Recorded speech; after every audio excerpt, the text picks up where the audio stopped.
I think by way of background, we really do need to spend a little bit of time talking about the evolution of the community there. So we have to go back to the very early 1800s. 10 miles west of downtown Baltimore, Oella rests on the thickly wooded slopes of a narrow, steep valley formed by the Patapsco River. The first settlers carved farms out of the wilderness, and among those early natives was the most famous resident of the Oella area, Benjamin Banneker. He lived from 1731 to 1806 on a 100-acre tract overlooking the river.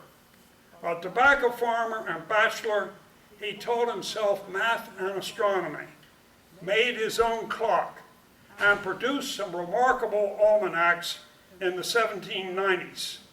He participated in surveying the lines for the District of Columbia and is known in history as the first black man of science and the first black man to receive a presidential appointment.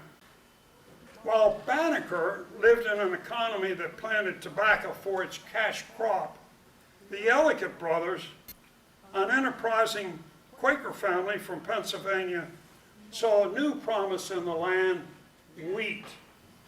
They founded Ellicott Mills in 1771, and first they built a sawmill and then a flour mill they erected with roads, bridges, and various homes.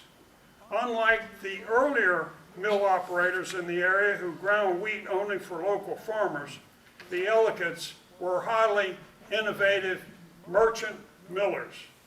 Their enterprises played a leading role in making the Patapsco River Valley, with a particular focus on Ellicott Mills, become the cradle of the Industrial Revolution. Now we're going to get into the Union Manufacturing Company and really roll into the heart of this presentation. A half mile further up the Patapsco River, new industrial activity appeared. But the timing seemed appropriate. There was trouble abroad, and Congress responded with an embargo on British trade. That prompted a leading businessman, William Patterson, to call a meeting at the Merchants Coffee House in Baltimore City. I guess it was sort of like Starbucks or something, to form the Union Manufacturing Company. He was aware that America needed to become independent of Europe for its manufacturers. Patterson encouraged development of the local industry, particularly cotton and woolen textiles. He was an idealist as well as a practical businessman. He looked upon the company as an asylum for the poor, many of whom were now under a suffering condition and needed jobs. The Maryland General Assembly passed an act in 1808 to make the company its first manufacturer to be granted a corporate charter. The area later known as Oella was selected because of its great potential for water power. Here, the river plunges down a rocky gorge in great cascades that are now offering challenge to whitewater enthusiasts in kayaks, tubes, and canoes. To harness that power, the company dammed the river near today's Route 40 bridge and dug a 1 2/3 mile mill race, probably the longest in the United States. It served only one mill for most of its life. The company fashioned its own textile equipment and built workers' homes that resembled Baltimore housing of the period. Within 1 year, and this is kind of remarkable in my opinion, within 1 year, 1808, the Union Manufacturing Company was conceived, organized. They raised funds, they built a dam and much of the mill race, and began construction of the mill itself and some houses. That to me is amazing. You could never do that today. A store, community hall, church, and graveyard were added So the village became a self-contained company town. The Union Manufacturing Company briefly claimed the distinction of being America's largest cotton manufacturer. It also experienced the usual problems of companies along rivers and so on. They lost the mill by fire in 1815. There was flood and drought.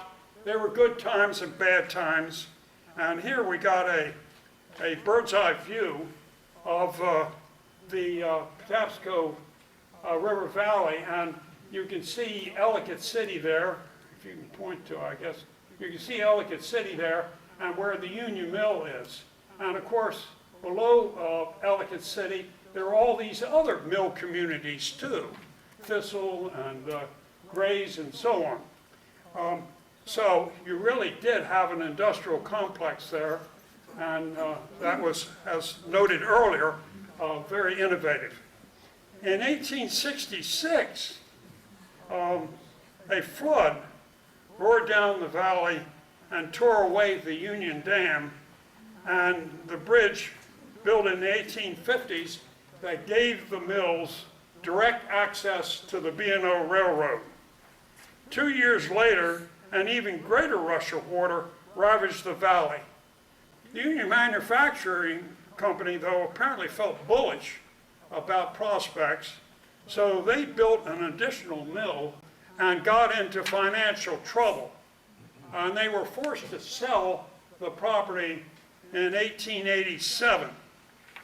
William James Dickey bought it along with the village and 1,500 acres. He founded his own business with $75 capital nearly 50 years before, after being frustrated in his desire to become a Presbyterian minister. So I'm grateful.